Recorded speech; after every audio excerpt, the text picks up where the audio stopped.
안녕하세요, 라벨 민원장입니다. 이번 영상에서는 입 주변의 노화에서 많이 보이는 고양이 주름과 바코드 주름에 대해 설명드리려고 합니다. 고양이 주름, 바코드 주름이라고 하면 조금 생소하게 느끼실 수 있는데요. 쉽게 말씀드리면 입 주변, 특히 윗입술 위쪽에 세로로 여러 줄 생기는 주름을 말합니다. 윗입술 위에 세로 주름이 여러 개 생기면 마치 바코드처럼 보이기도 해서 바코드 주름이라고 부르기도 합니다. 처음에는 웃거나 말할 때만 보이다가 시간이 지나면 가만히 있을 때도 윗입술 위쪽에 얇은 세로 주름이 남게 됩니다. 이 주름은 일반적인 잔주름보다 개선이 쉽지 않은 경우가 많습니다. 입 주변 피부의 노화가 꽤 진행된 후에 나타나는 경우가 많기 때문입니다.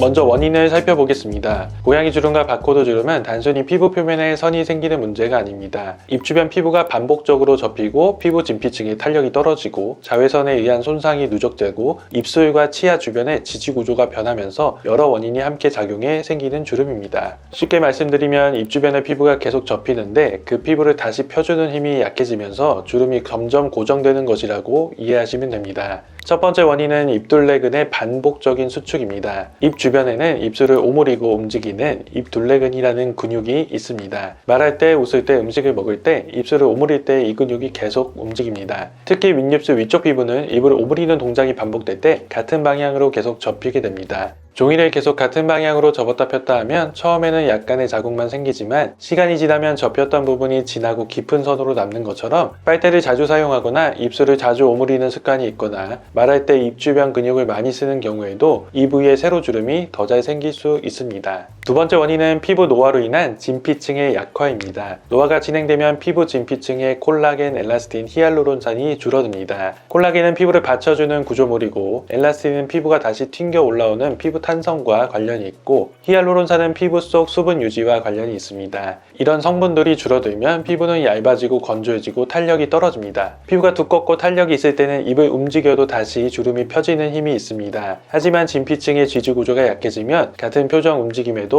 피부가 더 쉽게 접히고 처음에는 잔주름으로 보이던 선이 시간이 지나면서 더 깊은 주름으로 남을 수 있습니다. 그래서 입 주변 주름은 단순히 표정 때문에 생기는 것이 아니라 그 표정을 받아주는 피부 바탕이 약해졌을 때 더 뚜렷해지는 주름이라고 볼 수 있습니다. 세 번째 원인은 자외선에 의한 광노화입니다. 광노화는 쉽게 말해 자외선에 의해 피부가 늙는 과정입니다. 자외선은 피부 표면만 자극하는 것이 아니라 진피층의 콜라겐 구조에도 영향을 줍니다. 콜라겐이 손상되고 분해되면 피부를 받쳐주는 힘이 떨어지고 입 주변 피부는 더 얇고 힘없이 변할 수 있습니다. 입 주변은 얼굴에 항상 노출되는 부위이고 표정 움직임도 많은 부위입니다. 여기에 자외선 손상이 함께 쌓이면 윗입술 위쪽의 세로 주름이 더 빠르게 더 뚜렷하게 보일 수 있습니다. 그래서 입 주변 주름은 시간에 따른 노화와 광노화가 같이 작용하는 경우가 많습니다. 네 번째 원인은 입술과 치아 주변 지지 구조의 변화입니다. 이 부분도 중요합니다. 입 주변 주름은 피부만의 문제가 아닐 수 있습니다. 나이가 들면서 입술의 볼륨이 줄고 입 주변의 연부 조직이 얇아지고 치아, 잇몸, 상악 주변의 지지력이 변하면 윗입술을 받쳐주는 구조가 약해질 수 있습니다. 그러면 윗입술 위쪽 피부가 더 쉽게 접히고 피부가 남아 보이거나 세로 주름이 더 깊어 보일 수 있습니다. 즉, 입 주변은 단순히 피부 표면에 생긴 잔주름이라기보다 입술 주변을 받쳐주는 구조 변화까지 함께 반영된 입 주변 노화의 결과로 볼 수 있습니다. 그래서 고양이 주름과 바코드 주름으로 불리는 입 주변의 주름은 일반적인 보습 관리나 보톡스 시술로는 개선이 어려운 경우가 많습니다. 이런 주름은 예전에는 더마브레이전, 즉 피부를 물리적 기계적으로 박피하는 방식으로 개선하기도 했습니다. 최근에는 이런 개선 방법이 레이저 박피 시술로 발전했습니다. 여기서 먼저 알아야 할 개념이 두 가지입니다. 풀 어블레티브 리서페이싱과 프랙셔널 리서페이싱입니다. 풀 어블레티브 리서페이싱은 개선하고자 하는 부위를 표면 전체, 즉 면적 100%를 레이저로 시술하는 방식이라고 이해하시면 됩니다. 그래서 주름이 있는 부위와 개선하고자 하는 부위를 빠짐없이 정리할 수 있다는 장점이 있지만 그만큼 피부가 회복해야 하는 면적도 넓어지기 때문에 회복 기간이 길고 시술 후 관리가 중요합니다. 반면 프랙셔널 리서페이싱은 개선하고자 하는 부위의 표면 전체에 레이저가 들어가도록 하는 것이 아니라 레이저가 들어간 작은 점이나 기둥 주변에 정상 피부 조직을 남겨두는 방식입니다. 쉽게 말씀드리면 전체를 다 깎는 것이 아니라 피부에 원하는 밀도의 레이저를 전달하여 재생되도록 유도하고 주변의 정상 피부가 회복을 도와주도록 하는 방식입니다. 그래서 프랙셔널 치료는 풀 어블레티브보다 회복 부담은 줄일 수 있지만 상태에 따라서 여러 번의 시술이나 컨비네이션 치료가 필요할 수 있습니다. 코엔의 2015년도 JDD 보고에서도 입 주변에 깊게 새겨진 주름의 개선에서 풀필드 어블레티브 어빔약 리서페이싱이 소개되었습니다. 쉽게 말씀드리면 풀필드 방식은 주름이 있는 피부 표면을 넓게 정리하는 접근이고 프랙셔널 리서페이싱은 정상 피부를 남겨두면서 작은 재생 구역을 만들어 주름을 개선하는 방식으로 이해하시면 쉽습니다.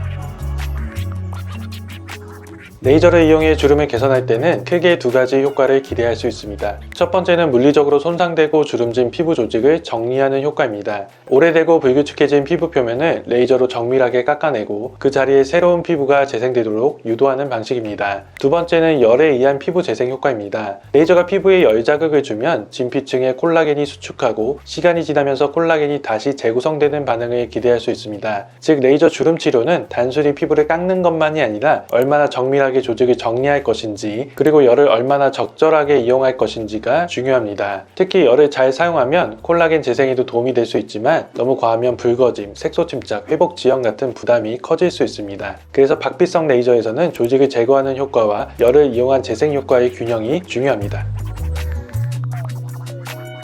CO2 레이저는 박피성 레이저 중에서도 흔히 핫 어블레이션이라고 표현됩니다. 여기서 핫이라는 말은 피부를 깎아내는 과정에서 주변 조직의 열 응고층을 함께 남긴다는 의미입니다. 쉽게 말씀드리면 CO2 레이저는 피부를 정리하면서 동시에 열 자극을 남기는 레이저입니다. 이 열 자극은 단점만 있는 것은 아닙니다. 적절한 열은 콜라겐 수축을 유도하고 이후 진피층의 콜라겐 재구성 반응을 일으키는데 도움이 될 수 있습니다. 그래서 깊은 주름, 오래된 흉터, 피부를 받쳐주는 진피층 구조가 많이 약해진 경우에는 CO2 레이저의 열 자극이 장점이 될 수 있습니다. 고양이 주름이나 바코드 주름처럼 입 주변 피부가 얇아지고 주름선이 어느 정도 고정되어 있고 진피층 지지 구조가 약해진 경우에는 CO2 레이저의 핫 어블레이션 개념이 도움이 될 수 있습니다. 다만 열을 동반하는 만큼 시술 강도가 높아질수록 붉어짐, 딱지, 색소 침착, 회복 기간이 길어질 수 있습니다. 그래서 CO2 레이저는 피부 두께, 주름의 깊이, 회복 기간 등을 고려해서 강도를 얼마나 줄지 조절하는 것이 중요합니다. 다음으로 어빔야그 레이저입니다. 어빔야그 레이저는 CO2 레이저와 마찬가지로 박피성 리서페이싱 레이저로 사용할 수 있지만 피부에 작용하는 방식이 조금 다릅니다. 어빔야그 레이저는 흔히 콜드 어블레이션이라고 표현되기도 합니다. 어빔야그 레이저는 주변 조직에 남는 열응고가 상대적으로 적습니다. 그래서 차갑게 깎는다는 의미로 콜드 어블레이션이라고 합니다. 쉽게 말씀드리면 어빔야그 레이저는 피부를 정밀하게 깎는 칼에 가깝고 주변으로 열이 많이 번지지 않도록 조절하는 데 장점이 있습니다. 이 때문에 CO2 레이저와 비교했을 때 회복이 비교적 빠르고 불필요한 열 손상을 줄이는데 장점이 있을 수 있습니다. 실제로 2940 어빔야그 레이저는 주름 치료에서 오랫동안 사용되어 왔고 CO2 레이저와 비교했을 때 피부가 재생되는 시간이나 붉은 기간이 더 짧게 보고된 연구들도 있습니다. 하지만 반대로 말하면 어빔야그 레이저는 CO2 레이저에 비해 열에 의한 개선 효과는 상대적으로 적을 수 있습니다. 이제 말씀드린 개념들을 실제로 제가 사용하는 레이저에 연결해 보겠습니다. 먼저 미국 사이톤사의 줄 X 어빔야그 레이저입니다. 사이톤의 어빔야그 레이저는 컨투어 TRL과 프로프랙셔널로 구분됩니다. 컨투어 TRL은 풀필드, 줄 풀 어블레티브 리서페이싱에 가까운 개념입니다. 피부 표면을 전체적으로 정밀하게 정리하면서 깊이와 열 응고 정도를 조절할 수 있습니다. 그래서 밑입술 위에 이미 깊게 새겨진 바코드 주름처럼 피부 표면 자체가 많이 손상되어 있고 주름선이 고정되어 있는 경우에는 컨투어 TRL과 같은 풀필드 어빔야그 리서페이싱 개념이 중요할 수 있습니다. 앞서 말씀드린 코엔의 25년 보고와 더불어 2019년도에 발표된 또 다른 연구에서도 어빔야그 레이저 풀필드 리서페이싱은 입 주변의 주름 개선에 의미 있는 치료 방법으로 보고되었습니다. 45명의 환자를 평균 13개월 추적 관찰했을 때 입 주변 주름의 점수가 통계적으로 유의하게 개선되었고 6개월 추적 관찰 시 저색소 침착 사례는 보고되지 않았습니다. 물론 모든 피부에게 동일하게 적용되는 것은 아니지만 적절한 가이드라인 안에서 입주변에서 시행할 경우 업입력의 레이저를 이용한 풀필드 리서페이싱은 입주변 주름 개선에 사용할 수 있는 방법입니다. 사이톤 프로프렉셔널은 프랙셔널 업입력의 레이저입니다. 피부 전체가 아닌 시술 밀도를 설정하고 작은 기둥 형태의 미세 박피 구역을 만들어 피부가 회복되면서 재생되도록 돕는 방식입니다. 다시 한번 정리하면 사이톤 줄 X에서 컨투어 TRL은 넓게 표면을 정리하는 방식이고 프로프렉셔널은 레이저가 들어간 작은 기둥들을 만들어 재생을 유도하는 방식입니다. 둘 중 하나가 무조건 더 좋다라기보다 주름의 깊이와 정도, 회복 가능 기간에 따라 선택이 달라질 수 있습니다. 다음은 울트라펄스 알파 CO2 레이저입니다. 앞에서 말씀드린 것처럼 CO2 레이저는 핫 어블레이션의 성격을 가지고 있습니다. 입 주변 주름, 특히 바코드 주름처럼 주름선이 오래 고정되어 있고 진피층의 지지 구조가 약해진 경우에는 이런 열을 동반한 재생 자극이 도움이 될 수 있습니다. 하지만 중요한 것은 열을 무조건 많이 주는 것이 중요한 것이 아닙니다. CO2 레이저에서는 필요한 깊이에 필요한 만큼의 에너지를 얼마나 세밀하게 전달하느냐가 중요합니다. 이런 개념을 구현한 장비가 바로 울트라펄스 알파 레이저입니다. 울트라펄스 알파를 이용한 입 주변 주름 치료는 크게 두 가지 접근으로 나눠볼 수 있습니다. 첫 번째는 딥 FX를 이용한 프랙셔널 접근입니다. 딥 FX는 피부 전체를 한 번에 벗겨내는 방식이 아니라 작은 기둥 형태로 피부 속에 미세한 열 자극을 만드는 방식입니다. 쉽게 말씀드리면 주름에 있는 피부 전체를 다 깎아내기보다는 정상 피부를 일부 남겨두면서 깊은 진피층에 재생 신호를 주는 방식입니다. 이런 프랙셔널 방식은 주변 정상 피부가 회복을 도와주기 때문에 풀피드 방식보다 일상생활로의 빠른 복귀를 도와주고 부작용의 가능성을 줄이면서 진피층 콜라겐의 재구성을 유도할 수 있다는 장점이 있습니다. 두 번째는 울트라펄스 알파의 CPG를 이용한 풀피드 접근입니다. CPG는 컴퓨터라이즈드 패턴 제너레이터의 약자로 주름진 피부 표면을 보다 넓고 균일하게 정리하는 방식에 가깝습니다. 피부 표면에 깊게 새겨진 선과 불규칙한 질감이 뚜렷하면 CPG를 이용해 표면을 균일하게 정리하는 풀피드 리서페이싱 개념을 고려할 수 있습니다. 다음은 헤일로 레이저입니다. 헤일로 레이저는 사이톤의 하이브리드 프랙셔널 레이저입니다. 여기서 하이브리드라는 말은 두 가지 파장의 레이저를 함께 사용한다는 의미입니다. 헤일로 레이저는 2940나노미터의 업입력의 레이저와 1470나노미터 다이오드 레이저를 함께 사용합니다. 2940나노미터의 업입력의 레이저는 피부 표면의 미세한 어블레이션을 담당하고 1470나노미터 다이오드 레이저는 피부 안쪽의 코아귤레이션, 즉 열자극을 주는 역할을 합니다. 헤일로 레이저는 업입력의 레이저의 표면 개선과 다이오드 레이저의 진피 열자극 을 동시에 시술하는 방식입니다. 헤일로 레이저 하이브리드 프랙셔널 레이저가 주름 개선에서 피부 표피 재생과 진피층 콜라겐 리모델을 동시에 개선하는 레이저로 이해하시면 좋습니다. 2025년 연구에서는 안면거상 수술을 받는 환자에게 헤일로 레이저를 함께 시술하였습니다. 안면거상 수술은 처짐을 개선한 수술이지만 피부 표면의 주름 색소와 콜라겐 감소, 피부결 저하까지 직접 해결하지는 못합니다. 이 연구에서는 헤일로 레이저가 피부톤과 피부 주름 개선에 도움이 될 수 있다고 설명했습니다.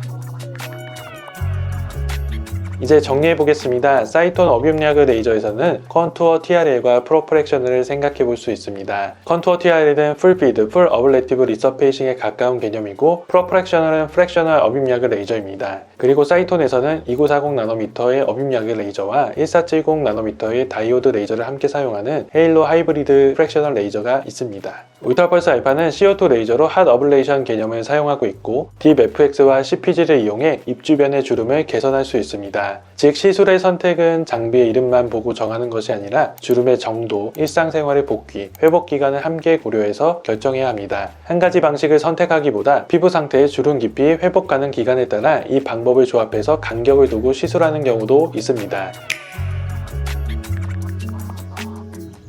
여기에 미라제 포르테와 ECM 스킨 부스터를 함께 고려할 수 있습니다. 바피선 레이저나 프랙셔널 레이저는 피부에 재생 신호를 주는 역할을 합니다. 하지만 피부가 회복되는 과정에서는 자극만 주는 것이 끝나는 것이 아니라 그 회복을 도와줄 환경도 중요합니다. 쉽게 말씀드리면 레이저가 피부에 이제 재생을 시작해보자라는 신호를 주는 역할이라면 ECM 스킨 부스터는 그 재생이 일어날 수 있는 피부 회복 환경을 도와주는 역할입니다. 미라제 포르테는 스킨 부스터를 아주 미세한 Z 형태로 만들어 진피층에 전달하는 장비입니다. 스킨 부스터를 작은 물줄기처럼 만들어 피부 속에 넓고 균일하게 전달하는 방식입니다. 리투와 같은 ECM 스킨 부스터를 미라제 포르테로 얇고 고르게 전달하면 레이저 이후 피부 회복 환경을 보조하고 개선 과정에서 시너지 효과를 기대해 볼 수 있습니다. 물론 다운타임을 완전히 없애준다는 의미는 아닙니다. 박피성 레이저는 기본적으로 회복 과정이 필요합니다. 하지만 ECM 스킨 부스터를 함께 사용하면 레이저 후 피부가 회복되는 환경을 도와주고 시너지 효과를 기대할 수 있습니다. 입주변과 얼굴의 주름은 레이저로 피부 재생의 스위치를 켜고 미라제 포르테를 통한 ECM 스킨 부스터로 회복을 돕는 방향으로 접근하는 것이 중요합니다. 궁금하신 점은 댓글로 남겨주시면 다음 영상에서 더 자세히 다뤄보겠습니다. 지금까지 원포인트 레슨의 라벨 민원장이었습니다. 감사합니다.